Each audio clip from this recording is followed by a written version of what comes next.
Guys, তো আজকে আমরা একটা বানাতে চলেছি জ্যান্ত মাছ। এই যে মাছ, আর এইগুলো হচ্ছে মোরলা মাছ। এটা মোরলা মাছটাকে প্রথমে হলুদ দিয়ে নুন দিয়ে যেরকম ধুয়ে মাখিয়ে রাখলাম, এই মাছটাকেও মাখিয়ে রেখেছি। তো এখন চলুন আমরা এই মাছটাকে ভেজে নিই। মাছটাকে ভাজবো। মাছটাকে ভাজার জন্যে প্রথমে কড়াইতে তেল দিয়ে দিয়েছি। তেলটা একটু জ্বালিয়ে নেওয়ার পরে এই মাছ করে দিলাম।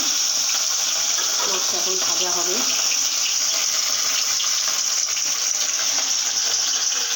এই মাছটাকে ছেড়ে দিচ্ছি।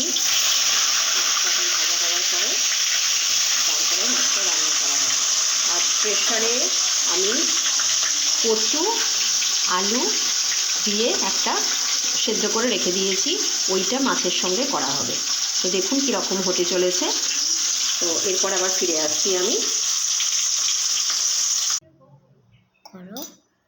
আচ্ছা, যারা যারা পার্ট 1টা দেখেননি কীভাবে মাছগুলোকে ভেজেছি করেছি, সেগুলো আপনারা পরের নেক্সট পার্টটায় দেখে নেবেন, আগের পার্টটায়। তো এখন এই চলুন মোরলা মাছটা আমরা ভেজে নিই।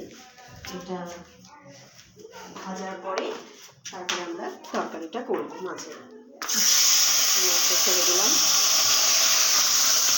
মাছটা দেখুন ভাজা হবে এবারে। একসঙ্গে সব মাছ দেবো না, তাহলে মাছগুলো ঘেটে যায়। ঠিক আছে, একটু ভাজা হোক। ভাজা হওয়ার পরে তারপরে আমরা এই দিকের যে মাছটা রয়েছে, এটা আমরা কি করব, কচু দিয়ে আলু দিয়ে করব।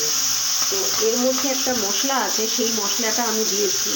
সেটা হচ্ছে, চলুন আপনাদেরকে দেখাচ্ছি ততক্ষণ এই মাছটা হোক।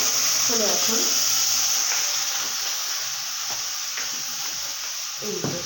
এই পেস্টটা আমরা বেটে রেখেছি, সেটা হচ্ছে পেঁয়াজ, আদা, মৌরি, গরম মশলা, কাঁচা লঙ্কা বাটা। ঠিক আছে, এই পেস্টটা আমরা ওই মাছটায়, জ্যান্ত যে মাছটা আমি আর কি করবো সেইটার মধ্যে দেবো। তো চলুন দেখতে থাকুন ভিডিওটা। আর এই প্রেশারের মধ্যে আমি রেখেছি কচু আলু। ঠিক আছে, এটা দিয়ে আজকে আমাদের দুপুরে রান্নাটা হবে। আর চাল ভিজিয়ে রেখেছি, ভাত হবে, এখনও ভাত হয়নি। তো চলুন আমরা দেখতে থাকুন নেক্সট ব্লকে কী আসতে চলেছে।